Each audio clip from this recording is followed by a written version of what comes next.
It seems completely natural for me to be here at a service like this because Dr. Wilkie and I have stood here before.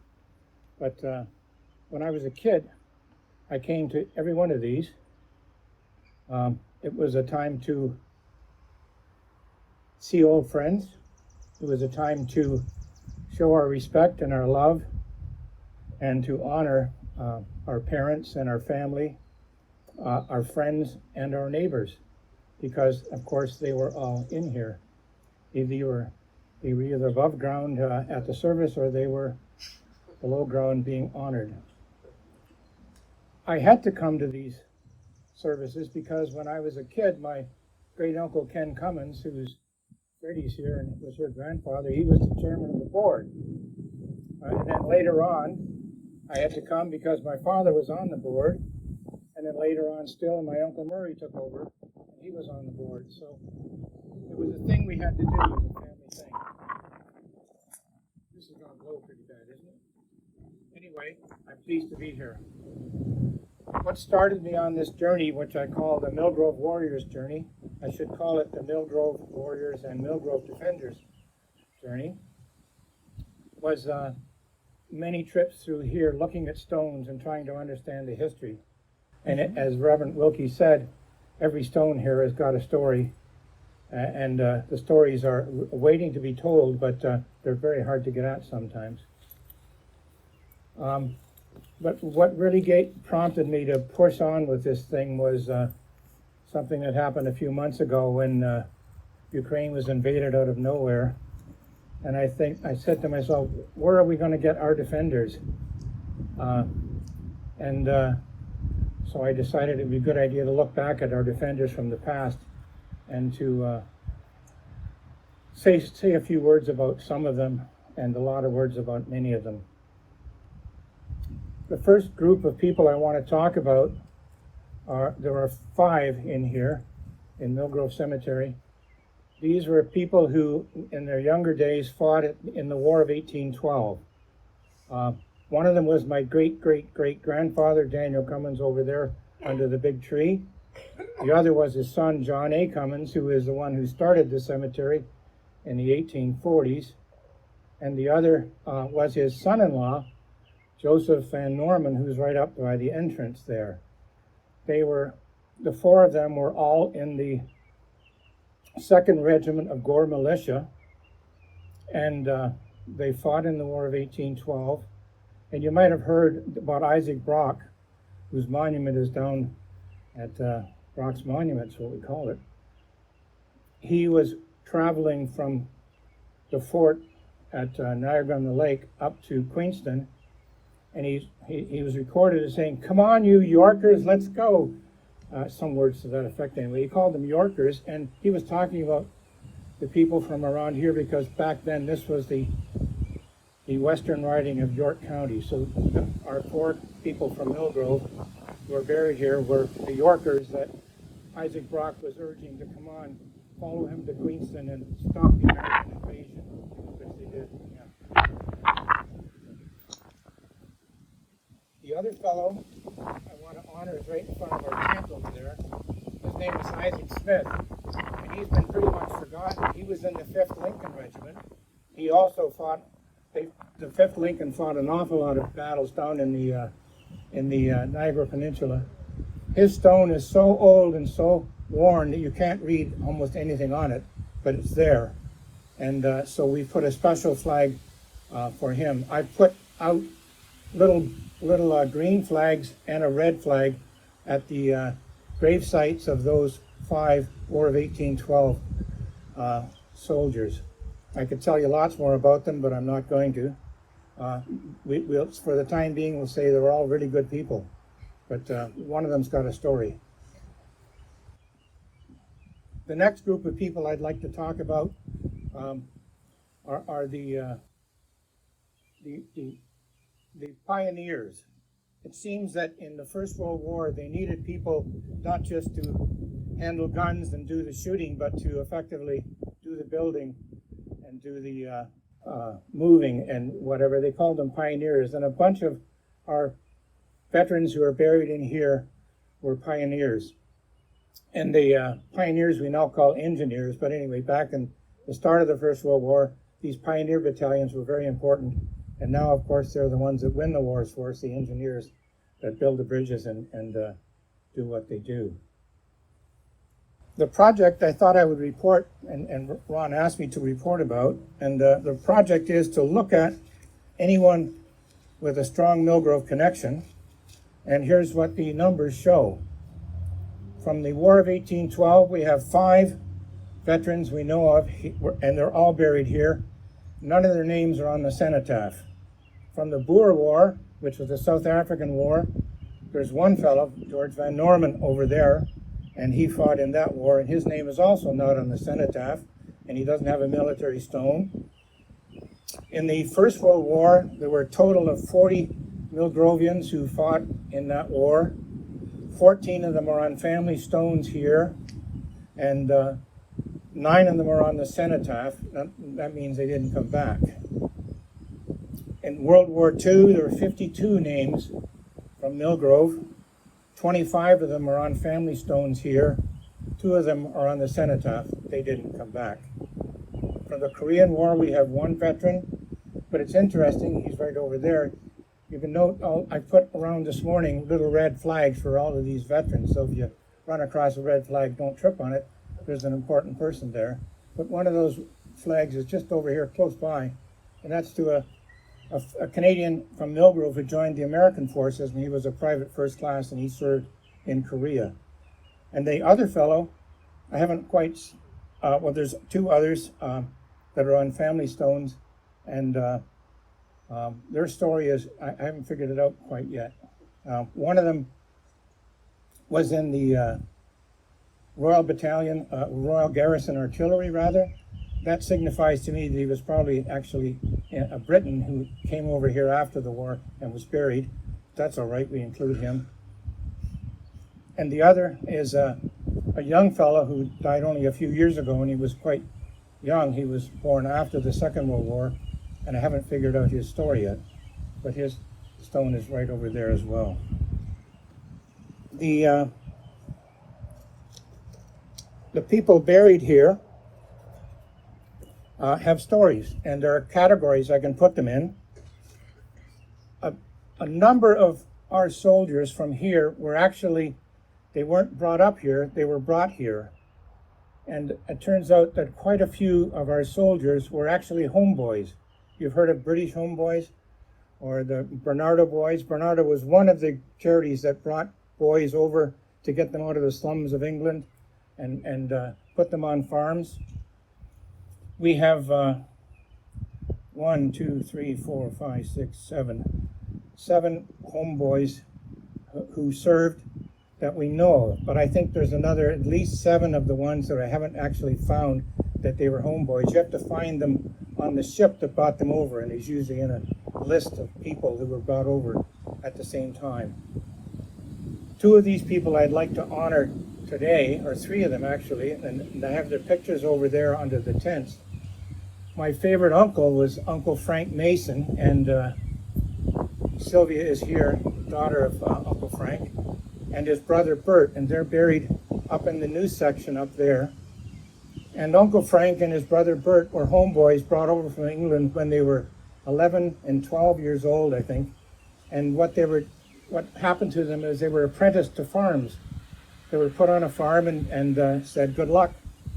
Some of them got onto good farms, but a lot of the ones that I've heard about didn't get on such good farms. They tried desperately to escape. And one of the things I think happened is that they found that the Great War was their escape out of their serfdom in some of these farms. And so a great number of boys from the Hamilton area, I believe, were actually homeboys who served in the First World War.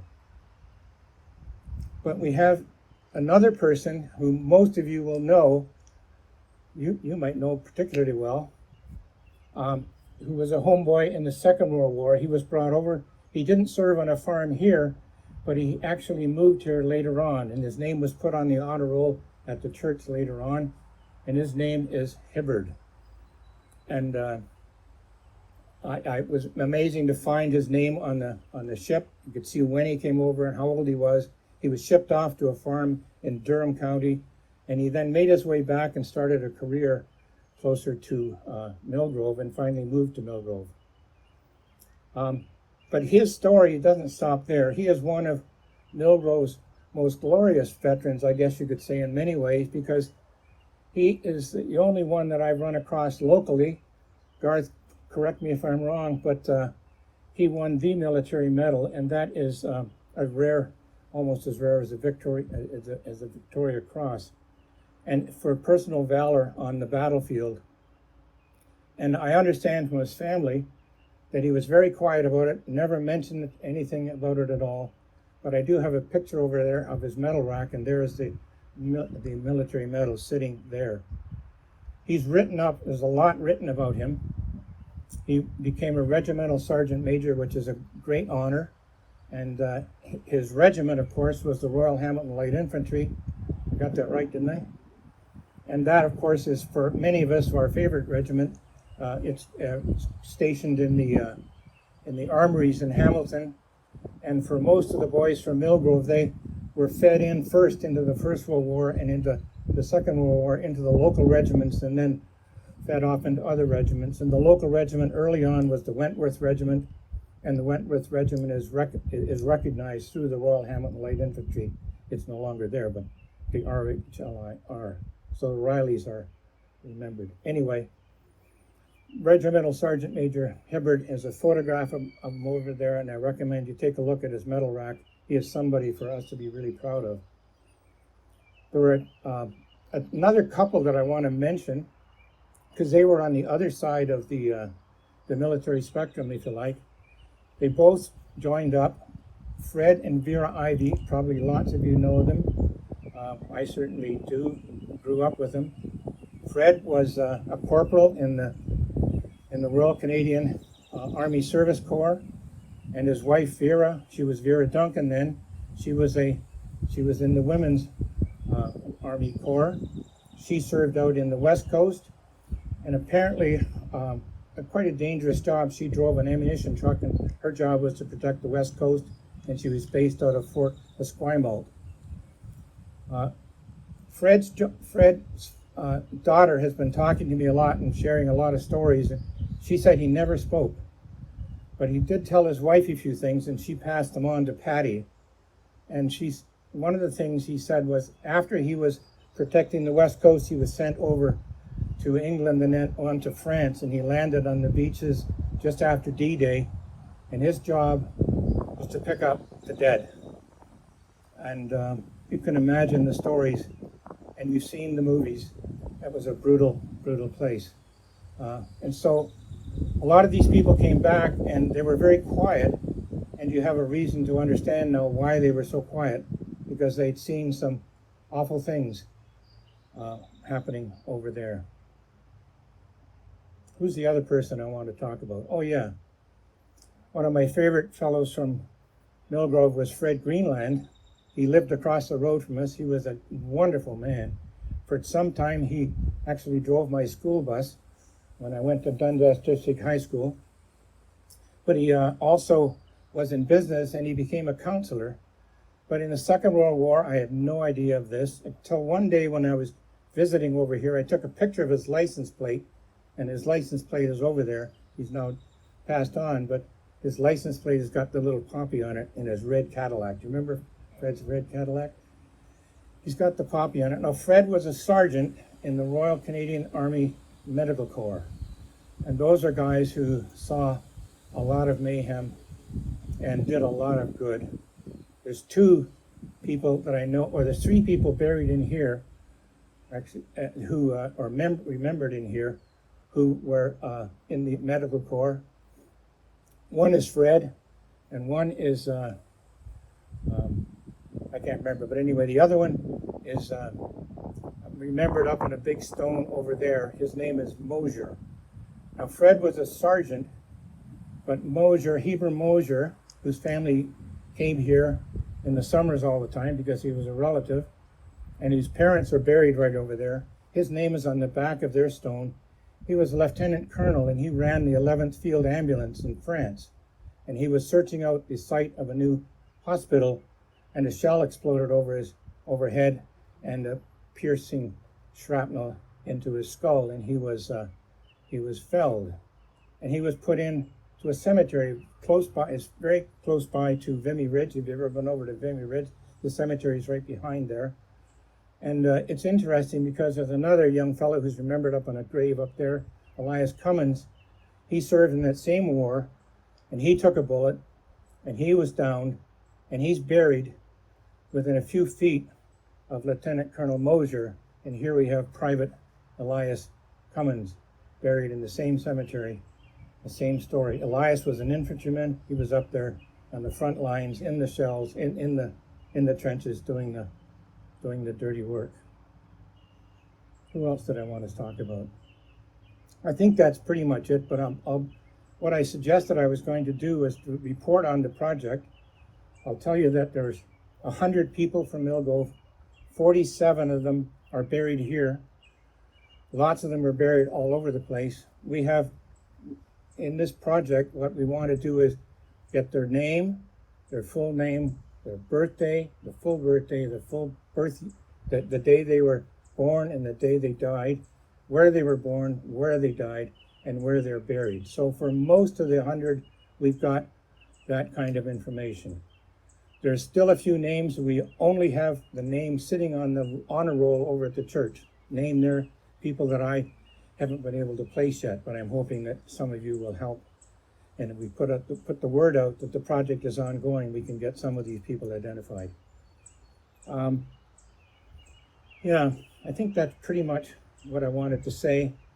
But if you go around the cemetery, you'll be able to see little red flags. There's one there, right behind us there. That's the Springer stone. And he didn't make it back. His name is also on the cenotaph, but his parents put his name on the back of their stone. And they missed him. Over there, a young Cruel, his name, Ivan, and a lot of people in Millgrove related to the Cruel family. And he's remembered on the family stone, as well as buried over in Belgium. And Elias Frank Cummins, he's remembered on his family stone, but he again is buried over there. So these empty, the stones above the empty graves we call cenotaph, because ceno means empty. And so the cenotaph over there has no graves under it. The names of the fellows who fell overseas have no graves underneath them, but they're remembered by their family who are buried beside them. So 47 here. If you want to see the War of 1812, fellas, they're right around here, and I really want you to come and see Isaac Smith, because I want to salute him because he's been forgotten for, what is it, almost 200 years now. It is 200 years, yeah. So I'll see you over there. Should I see if there are questions before I go over, Ryan? Absolutely. Questions. So the other thing we want to know is, we want to know a biography. Who were their parents? Who was their wife?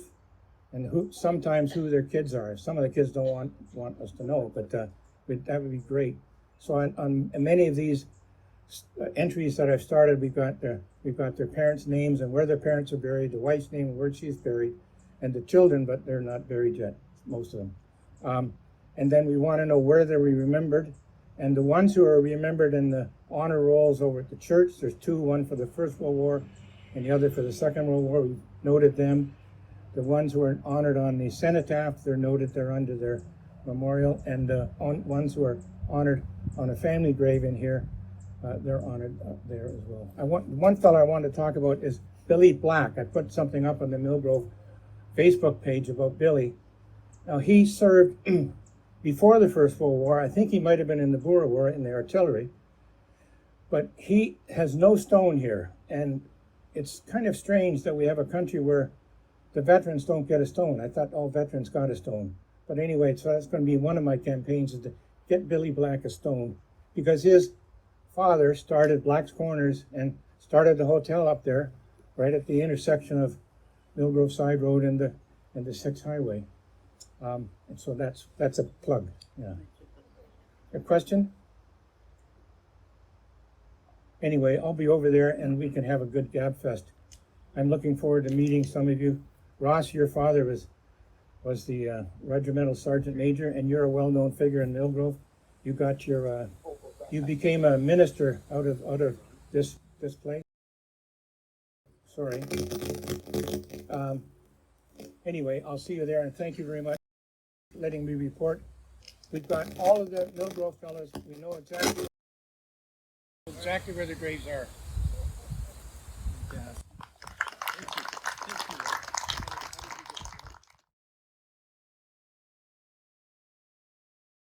Working?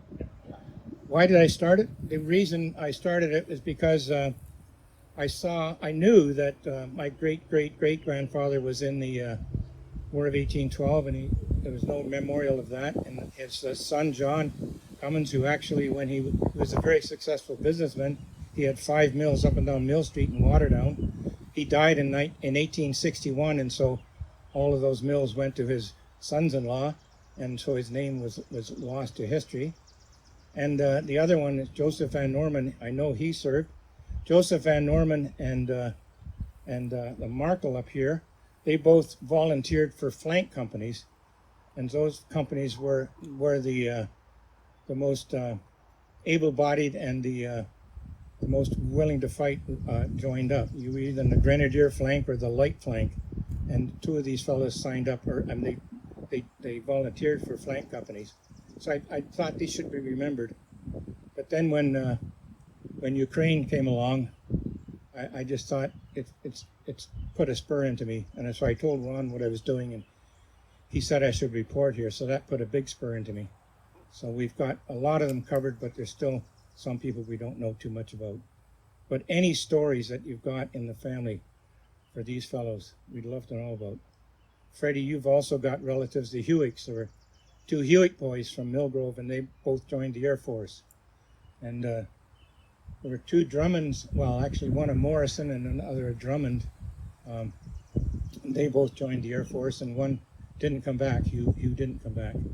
So I've known about these stories, but I wanted to get them told somehow. And my hope is that we'll have a web page of some kind, and anybody can go on it. You'll be able to click and get pictures and see where their grave is overseas or where their grave is here and get a picture of it. See their pictures. And the other thing that I'm trying to collect is the hat badges. Whatever regiment they were in or whatever battalion they were in. These fellows were very proud of the battalions they served in, and try and get one of those on each one of these fellows' memorial. And so it's lots of fun, but it's quite a challenge. Thank you.